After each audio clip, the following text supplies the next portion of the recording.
The walls had never been broken. For 11 centuries, the city sat at the edge of two worlds, one foot in Europe, one in Asia, and it simply refused to fall.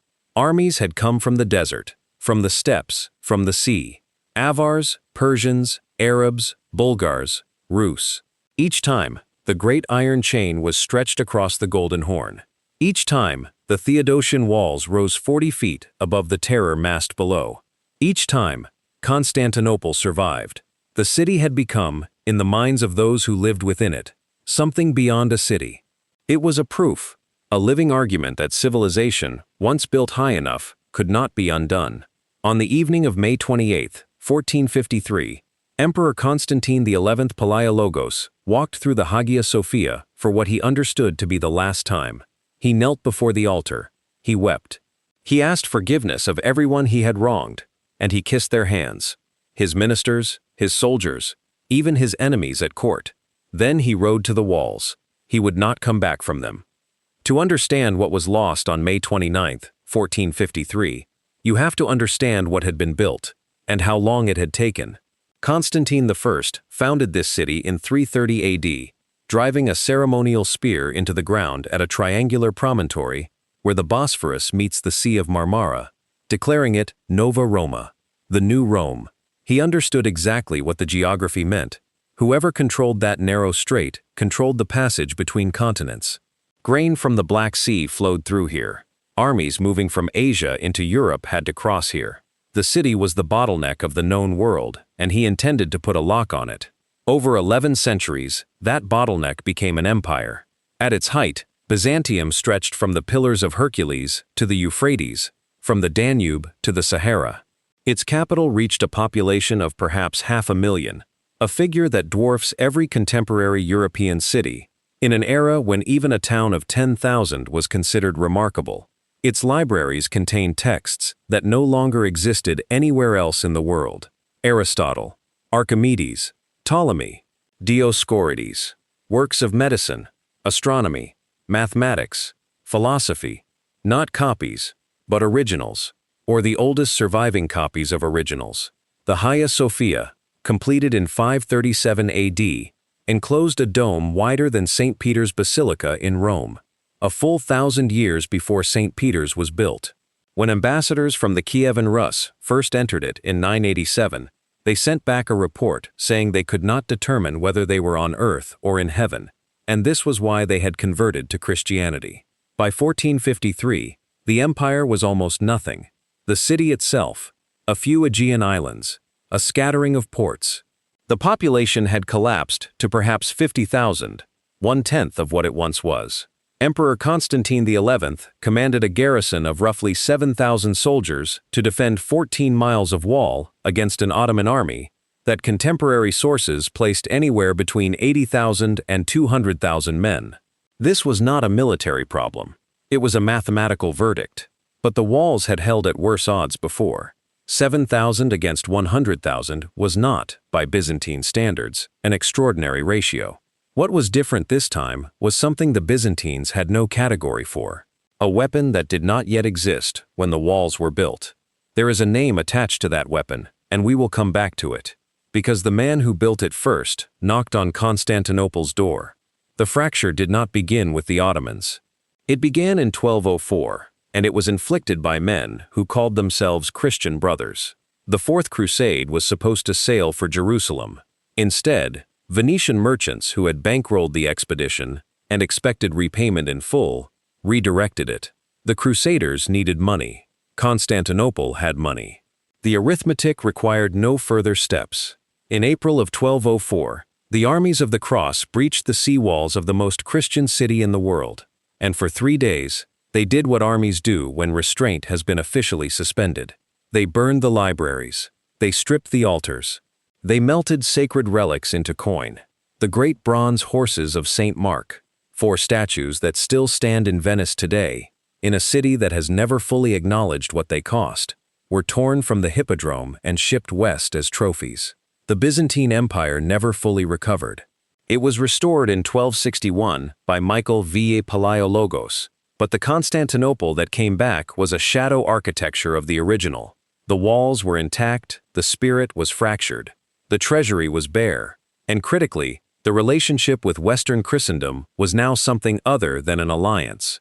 It was an unhealed wound that both parties had agreed, tacitly, not to name directly. This matters because Constantinople's survival had always rested on one foundational assumption: that if the city were ever truly threatened, Christian Europe would mobilize to defend it. It was not an unreasonable assumption. It was an assumption that 1204 had already made false. For 2.5 centuries after the Restoration, Constantinople had been constructing its defensive strategy on a promise that had already been broken. No one said this out loud. The alternative was too frightening to say out loud.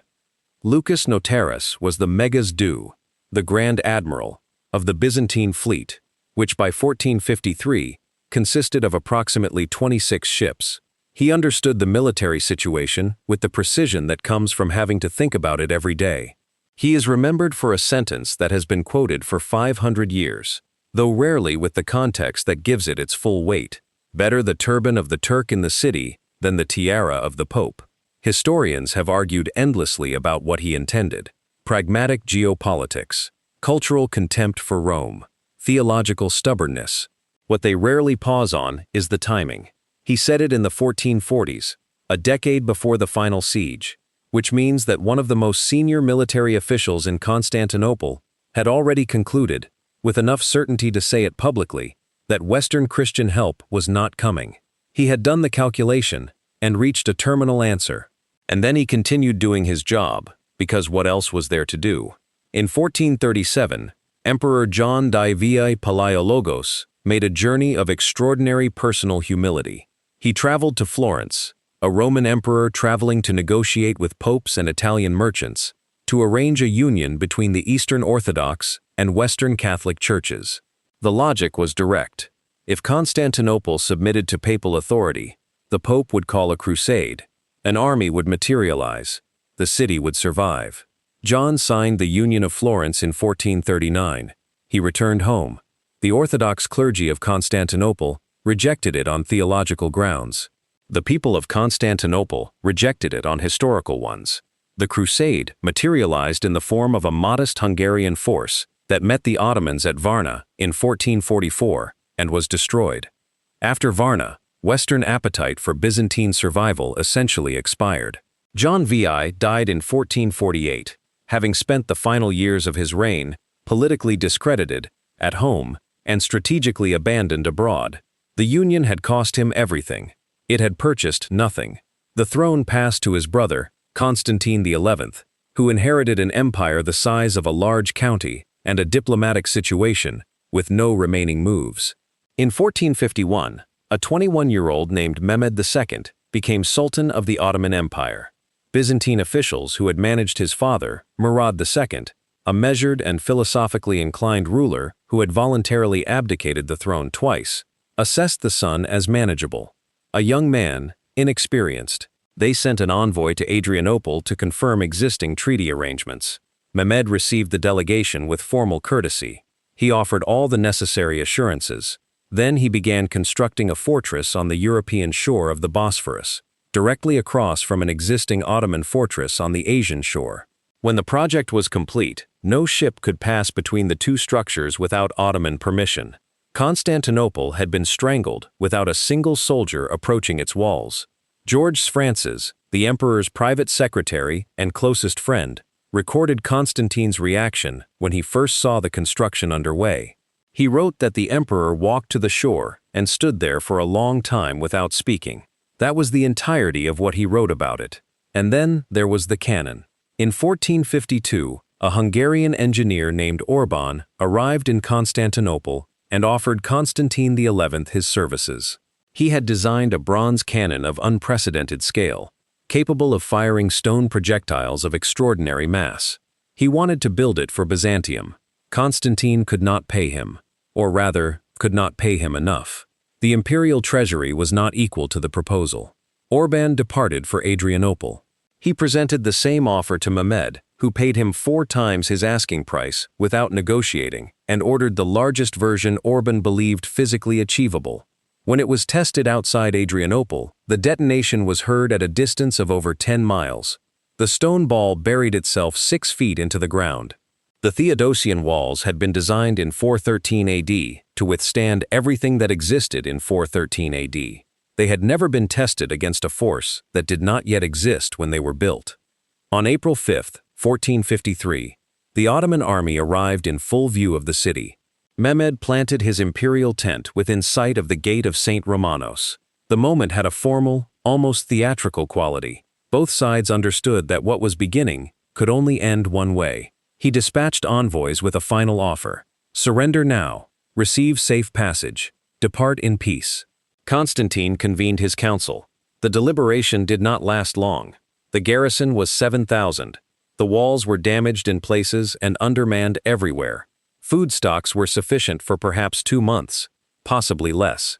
Constantine sent back his reply. He would not surrender. He framed it in the language of Christian duty and Roman continuity.